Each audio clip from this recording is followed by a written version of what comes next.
दिल्ली के उप मुख्यमंत्री हैं, उनको गिरफ्तार किया गया है सीबीआई द्वारा। आरोप है, अभी सिद्ध नहीं हुआ है। कैसे देखते हैं पूरे प्रकरण को? हजारों नहीं, करोड़ का घोटाला है। नहीं आरोप आज नहीं लगा, कल नहीं लगा। हम्म, गिरफ्तारी से पहले आपको पता है सीबीआई बुला चुकी है। सीबीआई ने सारे एविडेंस तलाशे हैं और सारी जड़ों को खंगाला है और जो कुलू थे उन सबको ले लेने के बाद अपने हाथ में तब जाकर गिरफ्तार किया है। सीबीआई ने कुछ सवाल किए थे, उस सवाल का जवाब जो मनीष सिसोदिया जी ने दिया वो दिया कि मैं नहीं जानता। तो मैं नहीं जानता तो कोई सवाल का जवाब होता नहीं है। सवाल का तो आपको जवाब देना होगा और आप जिसको नहीं जानते थे वो आपको जान ही नहीं रहा, वो आपसे फ़ोन पर बात भी कर रहा है और उसकी डीलिंग भी आपसे हो रही है। आज भी एक गिरफ्तारी हुई, आप लोगों के संज्ञान में ये बात होनी चाहिए, शराब माफिया की। सबसे पहली बात, दिल्ली सरकार, केजरीवाल सरकार आने से पहले भाई साहब शीला दीक्षित ने जो है जल बोर्ड में घोटाला किया है, ऐसा किया है, वैसा किया है, फलां वो कॉमनवेल्थ गेम में घोटाला किया है। मेरी सरकार एक बार बना दो, बस सिर्फ एक बार मेरी सरकार बना दो भाई साहब, बिल्कुल भ्रष्टाचार को मैं जड़ से एकदम नाश कर दूंगा, खत्म कर दूंगा, कहीं नहीं होगा। हाँ, थाने में कोई पुलिस वाला अगर परेशान करे भाई साहब तो उसका वीडियो बना के हमको भेज दो। अरे वीडियो बना के आपको भेज दूं, आप क्या कर लोगे? एक सिपाही के लायक तो आप हो ही नहीं। आप ही तो फिर मंच पे बोलने लग गए जब लोगों ने वीडियो बनाकर भेजना शुरू किया, तो आपने कहा दिल्ली पुलिस तो हमारे हाथ में नहीं। तो भैया है कि तुम्हारे हाथ में? शराब है हमारे हाथ में, कितना पीना है बताओ। यही तो हुआ ना आखिरी में। एक ढिंढोरा पीटा गया कि एजुकेशन, वर्ल्ड लेवल एजुकेशन जो है, वर्ल्ड क्लास एजुकेशन दिल्ली का है। मैं आप लोगों के चैनल के माध्यम से दिल्ली वासियों को ये बताना चाहता हूं कि कृपया अपने अपने मोबाइल से, फेसबुक से अपने अपने क्षेत्र के स्कूल का जो वास्तविक स्थिति है उसको जरा बताएं। ठीक है, कुछ कंस्ट्रक्शन हुए हैं, कुछ नई इमारतें बनी हैं, कुछ बिल्डिंग को चमकाए गए हैं, हालांकि घोटाले उसमें भी हुए हैं, लेकिन वो तो क्षमा योग्य है। लेकिन पढ़ाई के नाम पर, चूंकि मैं खुद, मेरे 4 बच्चे सरकारी स्कूल में पढ़ रहे हैं, 2 बेटी 2 बेटा, और मैं एक स्कूल का एसएमसी का वीसी हूं। दुर्भाग्य से मैंने जो स्कूल को करीब से देखा, पता ये चला कि सबसे पहले मैं अल्पसंख्यकों को कह दूं, बड़ा भाजपा हराने के लिए नाम पर चढ़ बढ़कर वोट डालते हैं। उर्दू की स्थिति मुस्तफाबाद, सीलमपुर, जाफराबाद, ओखला, सारे स्कूल का आप पत्रकार बंधुओं सर्वे कर लेंगे, उर्दू के नाम पर शून्य है। बच्चे जब स्कूल से बाहर निकलेंगे तो पूछना कि आपने उर्दू ले रखा है क्या, सेकंड लैंग्वेज और थर्ड लैंग्वेज? बोले हाँ ले रखा हूँ। जरा सा लिख के बेटा बताओ आम, और आम न उसे आम आ रहा है ना आम आ रहा। वो ट्रेनिंग हम लोग अपने बच्चे को घर में अब मजबूरी में दे रहे हैं, और अब पेपर अभी चल रहा है 12th और 10th का। बताइए, जिन बच्चों को पढ़ाया नहीं गया उर्दू और उन्होंने सेकंड और थर्ड लैंग्वेज उर्दू ले लिया, उन बच्चों का क्या होगा? उनको नंबर मार्क्स कहां से मिलेंगे? एक बात। ओखला जैसी जगहों में, एनएफसी में स्कूल है, साइंस के टीचर नहीं है, लैब नहीं है। कौन सा वर्ल्ड क्लास स्कूल आप बना रहे हैं सिसोदिया जी? 4 स्कूल आपने बना लिया और क्या कहते हैं, वही पकड़ पकड़ के लाके सबको तो दिखा रहे हो, ये देख लो जी, ये देख लो जी। जरा दूसरे जगहों पर भी जाकर दिखवाइए जहां बच्चे जो है स्कूल के अंदर हत्या, मंगोलपुरी में बच्चे मतलब मार रहे हैं। क्या क्या नहीं हो रहा। इसलिए ये बिल्कुल बेकार बातें थी, झूठ थी, मकारी थी, फरेब था, धोखा था। एक हल्ला इन्होंने किया कि हम इमाम को तनख्वाह देंगे। क्यों दोगे इमाम को तनख्वाह भैया? तमाम मस्जिदों की मैनेजमेंट कमेटी है, तमाम मस्जिदों में कमेटी तनख्वाह देती है इमाम को। तुमने ये नया ड्रामा क्यों किया? और जब किया तो फिर मंदिरों में भी पुजारी को क्यों नहीं? तुमने माने ध्रुवीकरण की शुरुआत कर दी। अब भाजपा को मुद्दा मिला कि भैया केजरीवाल तो मुसलमानों की सरकार है, वो जो है इमाम को तनख्वाह दे रही है, तो पुजारियों को क्यों नहीं दे रही है, पादरियों को कोई नहीं दे रही है, ग्रंथियों को क्यों नहीं? सवाल वाजिब बनता है। भाजपा को वाजिब सवाल मिला और इसने गैर वाजिब किया, तो क्यों तुमने गैर वाजिब किया कि भाजपा को वाजिब सवाल मिल गया? भाई सवाल आपने थमा दिया ना। जबकि इस्लाम की दृष्टि से मस्जिद के इमाम का सरकार कौन होता है तनख्वाह देने वाला? डेमोक्रेसी में सब धर्म के लोग अपना अपना धर्मस्थल चलाते हैं, सबकी समितियां और कमेटियां बनी होती हैं। वो अपनी कमेटी और समिति चलाती है। बीच में टांग अड़ा दिया इसने, और टांग भी टेढ़ा अड़ाया, ऐलान कर दिया और दिया नहीं। ऐलान कर दिया कि तनख्वाह देंगे, दिया नहीं।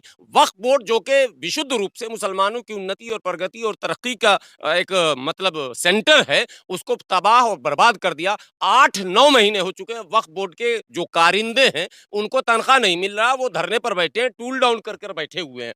वक्फ बोर्ड के चेयरमैन वक्फ बोर्ड के ऑफिस में जाकर मीटिंग नहीं कर सकते, आप लोग को पता होना चाहिए। कुछ पत्रकार साथियों को पता होगा, अमानतुल्लाह खान वक्फ बोर्ड के ऑफिस में जाकर मीटिंग नहीं कर सकते हैं।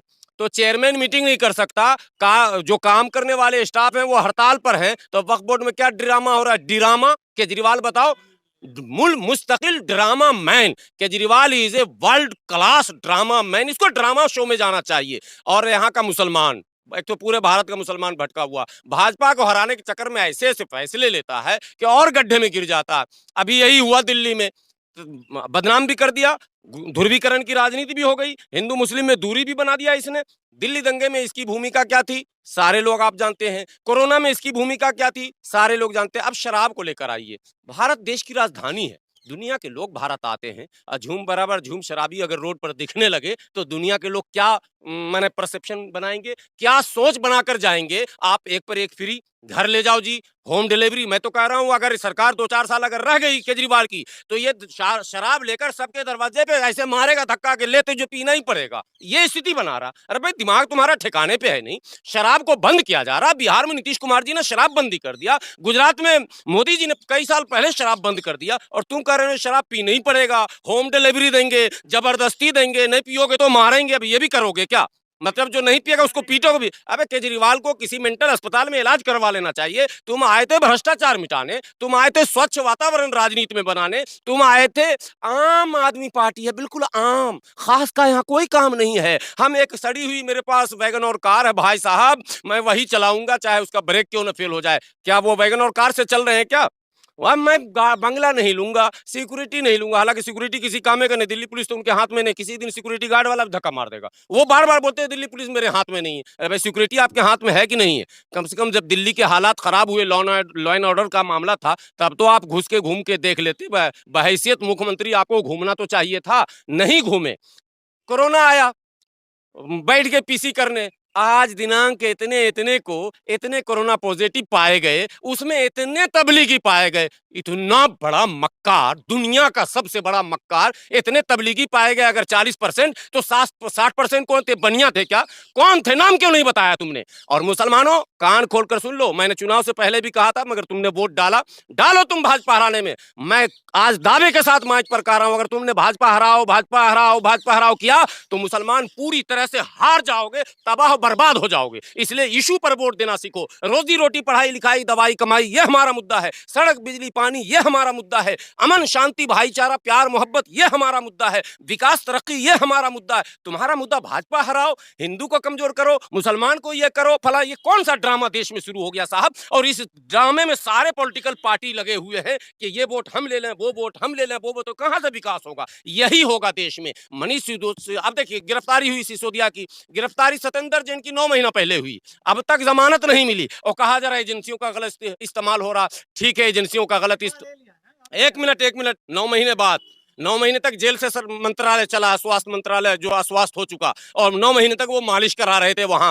तो सत्येंद्र जैन और मनीष सिसोदिया गिरफ्तार हुए तो इन्होंने आरोप लगाया, धरना प्रदर्शन शुरू किया, कांग्रेस वालों ने भी शुरू किया था। कहा यह जा रहा है कि एजेंसियों का दुरुपयोग हो रहा। मैं भाजपा का पक्ष नहीं ले रहा हूं, लेकिन सच बोलना भी तो जुर्म हो रहा है ना। अगर कुछ सच बोलिए तो ये मुसलमान जो अंधभक्त है वो बोलेंगे ये भाजपा का आदमी है, और जो हिंदू अंधभक्त है वो बोलेंगे यार फला का आदमी है। मतलब कहीं के सच बोलने वाले बचते नहीं। मैं ये कह रहा हूं आपको कि अगर एजेंसियां अब जब गिरफ्तार कर रही हैं तो आप धरने पर बैठ रहे हो कि सीबीआई का गलत इस्तेमाल हो रहा। अच्छा चलिए, सीबीआई का गलत इस्तेमाल हो रहा, ईडी का गलत इस्तेमाल हो रहा, चलिए मान लिया ईडी का गलत इस्तेमाल हो रहा। अब अदालत का क्या हो रहा? 9 महीने से आपको बिल क्यों नहीं मिला? अभी रिमांड में क्यों भेज दिया गया आपको? तो क्या अदालत भी सही फैसले नहीं ले रही? और अगर आपका आरोप सही है कि सीबीआई का गलत इस्तेमाल हो रहा, तो कांग्रेस के लिए भी, राहुल गांधी को जो सीबीआई ईडी ने बुलाया था तो रैली निकली थी ना, प्रियंका गांधी रोड पर बैठी थी ना, तो दोनों आदमी मिल क्यों नहीं रहे? जब संकट में देश है, सवाल ये पैदा होता है, जब देश संकट में है, ईडी का गलत इस्तेमाल हो रहा, सीबीआई का गलत इस्तेमाल हो रहा। मैं नहीं कह रहा हूं,